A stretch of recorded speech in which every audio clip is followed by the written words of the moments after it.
Journalistic integrity, action movie. Politics, action movie.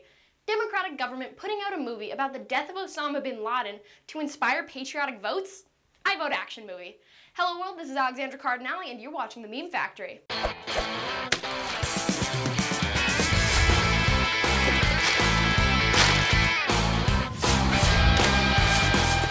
Conservative watchdog group Judicial Watch got their hands on internal correspondence from the White House through the Freedom of Information Act.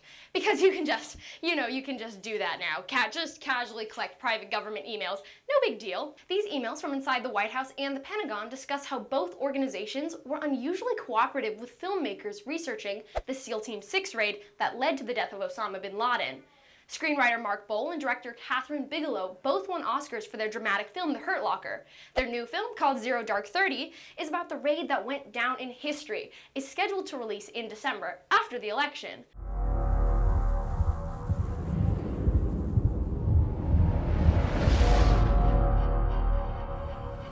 We're spending billions of dollars. We are still no closer to defeating our enemy. Maybe I'm looking too deep into this, but the question is the Obama administration trying to further politicize the killing of Bin Laden with movie magic excitement just before the election?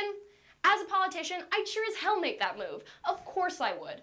An inspiring story, dramatic writing, throw in a few gorgeous actors, and suddenly all of middle America, especially the middle independents whose swing votes may just call this next election, see your face as the leader who just brought justice to a nation. This is where things go pretty far.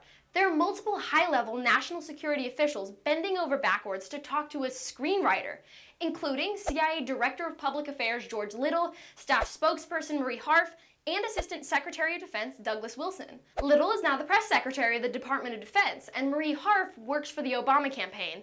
Nah, that doesn't sound weird at all.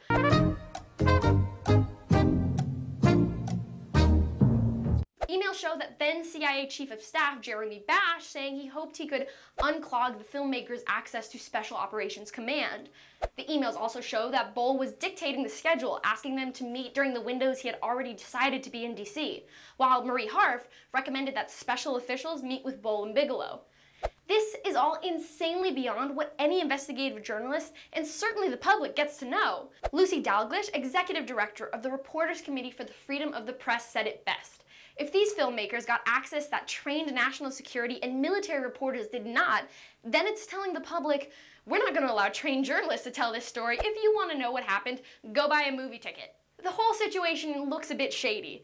And now is someone trying to cover their tracks?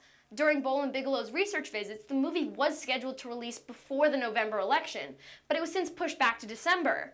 To avoid controversy? I don't know. I don't have access to that kind of information. But of course, there will be a slew of trailers and promos in the weeks leading up to the release either way, and that period will still fall before the election, giving voters a reminder of the patriotic spectacle the president performed last year. Do you think the Obama administration gave a little too much leeway to these filmmakers as a political move? And if they did, will it work? Throw down in the comment box below. Like and subscribe for a dose of news and satire on the daily, and you can check us out on Facebook, Twitter, and our website, www.thememefactory.com. This has been Alexandra Cardinale, and you just watched The Meme Factory. I'll see you on the wire. Signing off.